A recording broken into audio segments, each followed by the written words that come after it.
if Clark Kent would have taken the path of Brendan Breyer, there would be no Batman v Superman. It wouldn't even be a fight. Like, it'll be two hits. Superman hitting Batman and Batman hitting the pearly gates.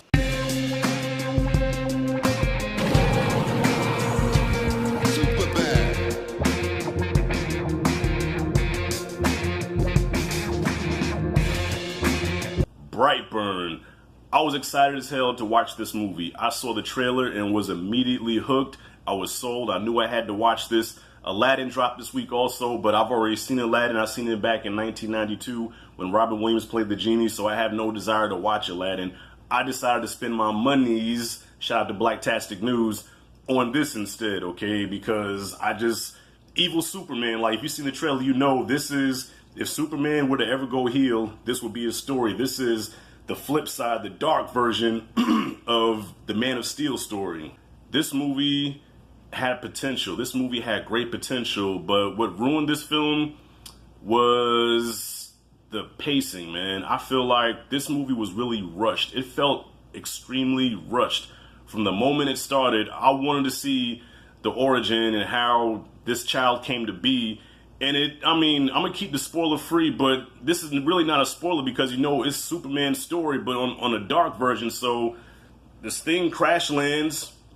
This couple who was unable to conceive children, Elizabeth Banks and the husband, I don't know his name, but he reminds me of Mark Ruffalo right before he turns into the Hulk. Like right when he's about to Hulk up, that's Mark Ruffalo, okay?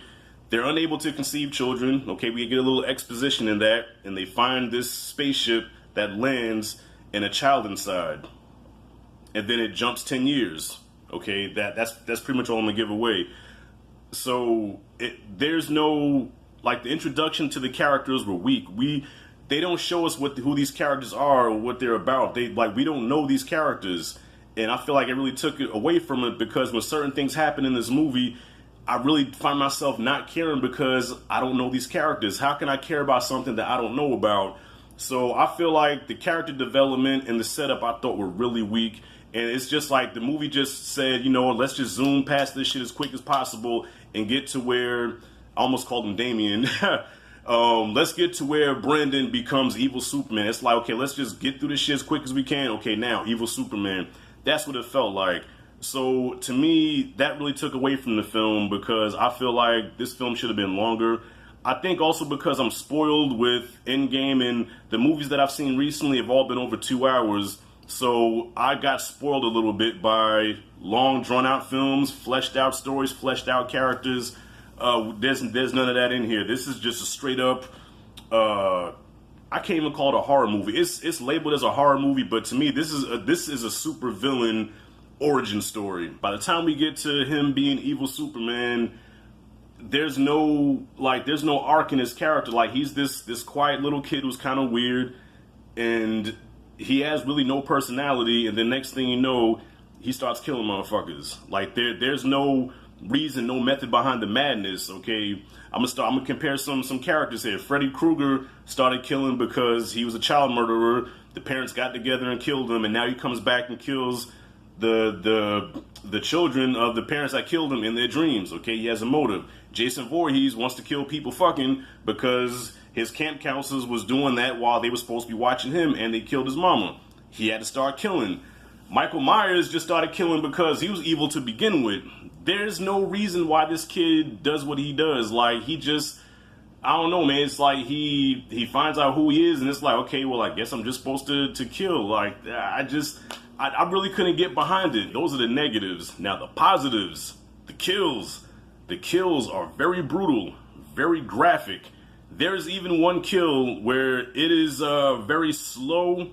The camera puts you into what's happening to the person, and it's like that feeling of like when you seen Jeff Goldblum bite his fingernail off in the fly, and you see him bite it real slowly, and you can hear the nail coming off the finger. It felt like that. I was like, ugh. There were a couple of kills in here when I was like, God damn, that was brutal. Midway through the movie, I was like, you know what? This movie had such potential for greatness, man, and they just didn't capitalize on it. I don't know if they just didn't have the money for the budget or if they were afraid if they made it too long, people wouldn't watch it. But it should have been longer to me. That's just my personal opinion. I think it should have been longer. But by the third act, when the third act hits and all the shit like gets real and everything pops off, to me that was definitely the highlight of the movie. This movie has an abundance of jump scares. Even when I see the jump scares coming, at no point was I scared in this movie.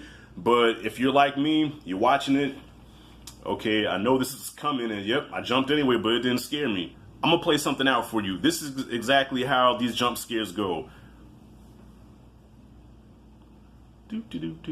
Ah! And then you jump. With that being said, I'm gonna give Brightburn a C-. I think that's a fair grade because the movie wasn't terrible, man, but with how cool the premise was and how cool the idea was, I just feel like it wasn't executed all that well, and this is not something I'm gonna be like, rush out and go see, because yeah, even though it has that whole Dark Superman thing, to me it didn't live up to my expectations. But I do think the character of Damien, that's the second time I've called him Damien, I guess because he reminds me of that evil boy from The Omen. The character of Brandon, I think the way he looks, I think he's definitely a memorable presence. He's a memorable presence, but he's not really a memorable character, if that makes sense. So y'all, C- is what I got, man. Have you seen Brightburn? What did you guys think about it? Comment freely below. Thank you for watching. As always, this is Rashad G signing out. See you in the next video.